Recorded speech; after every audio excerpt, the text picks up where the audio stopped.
ไ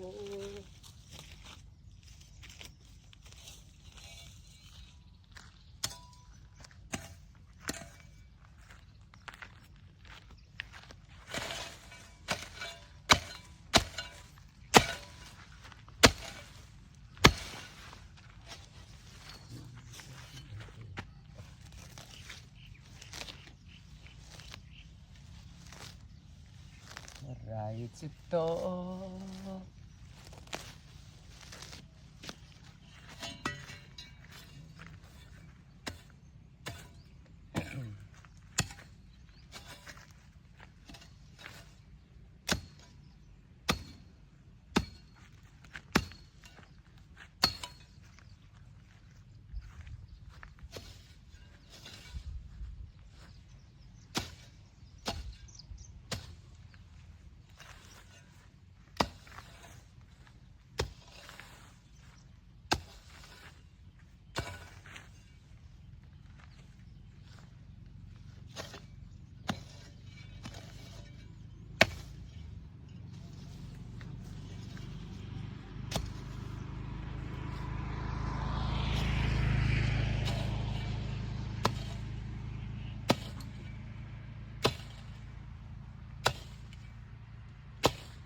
เหนื่อย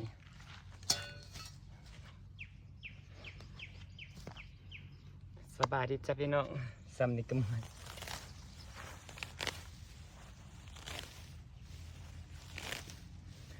สวัสดีนะคะเข้ามาทักทายสบายดีจ้ะพี่น้องจ้ะ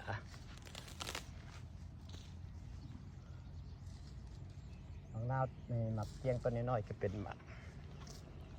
มาถอนหญ้าให้กับไส้เกาหลีเพราะเราต้องการให้มันโตเร็วๆนะคะพี่น้องขาเราจะเป็นโตเร็วๆ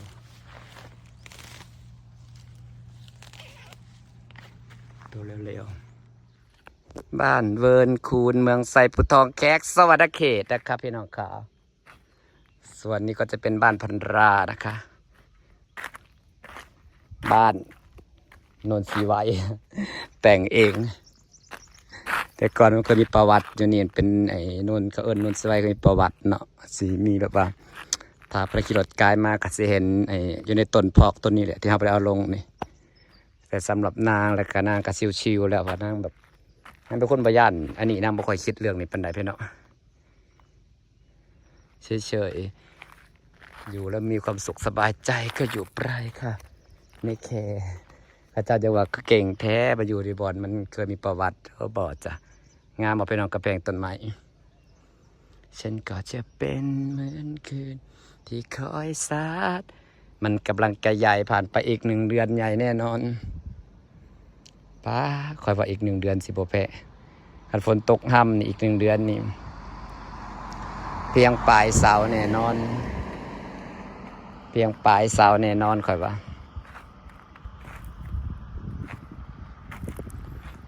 ตื่นเช้ามาไปตะแล่นออกกำลังกายอยู่เด้เนาะมันอากาศร้อนช่วงเช้ามาก็ร้อนรถ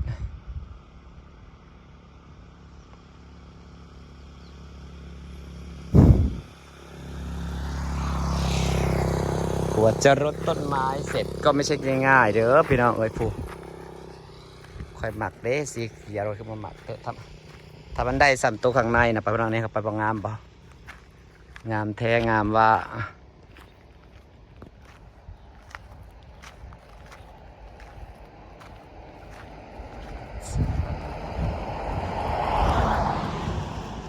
สวยเด่น ความสูงอาจจะได้ประมาณเมตรแล้วมุมนี้อาจจะได้เมตรไปแล้วนี่ฉันก็จะเป็นเหมือนคือที่คอยสาดให้รอยช้ำจางหาให้สายเดิมนี่จะเป็นต้นดอกแก้วนะคะออกดอกสวยงามนี่จะเขียวบดคือกัน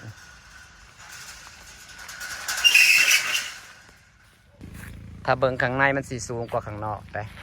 พอนมุมมีกระแพงบังนี่โอ้โห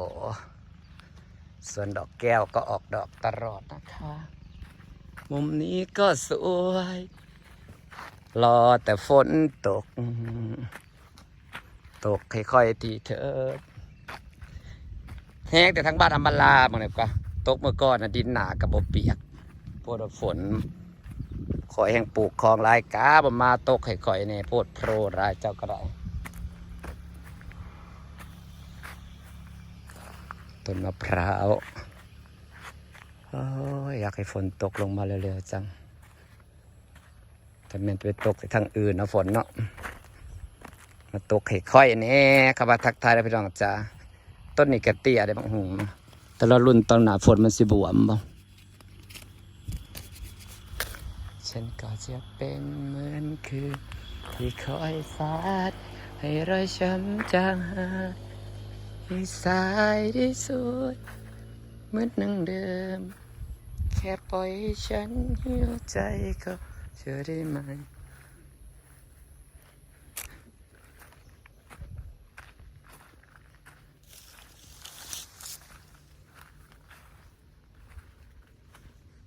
จ้ะ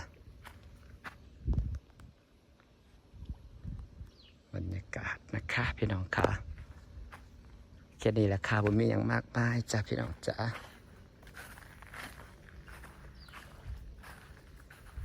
นี่ค่ะอันนี้ไว้นอนเล่นเวลาฝนตกกลิ่นต้นไม้มันใหญ่ไปเลยนะกว่าใหญ่ไม่ไหวฝากบรรยากาศไว้สักนิดแหละจ้ะพี่น้องผมมียังหลายชิวๆอยู่เฮือนจักสิถ่ายยัง